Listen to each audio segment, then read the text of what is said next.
Vraiment, cette délibération, pour nous, est la quintessence de votre morgue idéologique.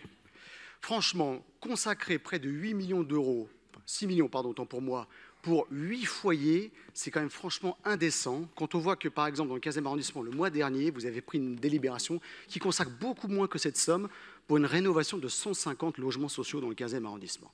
Même pas 13% du parc social parisien a été rénové et vous permettez de dilapider, de distraire 6 millions d'euros pour 8 logements. C'est absolument aberrant. De surcroît, franchement, on a le sentiment qu'en réalité, vous vous contentez de parquer des gens dans des logements sociaux sans vous intéresser aucunement à leur devenir. C'est à tout le monde, on pourrait quasiment considérer qu'en réalité, vous ne cherchez pas du tout à lutter contre la pauvreté ou la précarité, mais vous cherchez simplement à le gouverner, à l'aménager, à l'administrer pour votre confort électoral. On n'en serait pas dégoûté si votre cynisme ne tutoyait pas le grotesque. Car franchement, quand on y regarde de près, vous pouvez me regarder, madame, quand on y regarde de près, on sait tous ici que le marché immobilier à Paris est excessivement tendu. D'ailleurs, vous-même, vous passez votre temps à nous expliquer qu'il faut créer beaucoup plus de logements sociaux parce qu'il faut permettre aux gens de pouvoir se loger. Mais qu'est-ce que vous faites ce faisant? Vous nous soustrayez du marché privé un nombre de biens immobiliers considérable et du coup, vous entretenez la réduction du volume de biens immobiliers disponibles et donc la tension sur le marché immobilier. Donc, vous faites l'inverse précisément de ce que vous cherchez, non pas en plus pour aider les classes moyennes, monsieur Brossat, ça c'est pas vrai.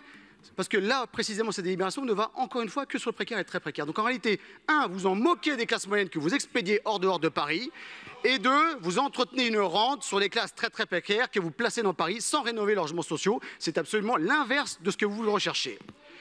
De surcroît, deuxième incongruité quand même, là aussi c'est vraiment grotesque. La plupart des recettes de la ville de Paris sont adossées sur les valeurs immobilières, sur les transactions immobilières. Et qui ont quoi? Qui ont réduit les 12 derniers mois, les chambres des notaires nous ont communiqué les chiffres, moins 26 400 transactions. C'est moins 38% sur ces 2 dernières années. C'est exactement, vous coupez, vous sciez la branche sur laquelle vous êtes assise. Voilà, vos recettes viennent de l'immobilier. Et précisément, vous faites tout pour tuer l'immobilier à Paris. C'est absolument l'incongruité. Troisième incongruité, vos loyers capitalisés. S'il vous plaît, la parole est à monsieur J'aurais cru, Canal, mes chers amis, qu'avec l'élévation sénatoriale de monsieur Brossat, vous vous seriez un petit peu plus calmé sur le racket des loyers capitalisés sur les bailleurs sociaux, puisque vous leur piquez l'argent dans les poches pour pouvoir combler les trous de la ville de Paris. Et cet argent-là, monsieur...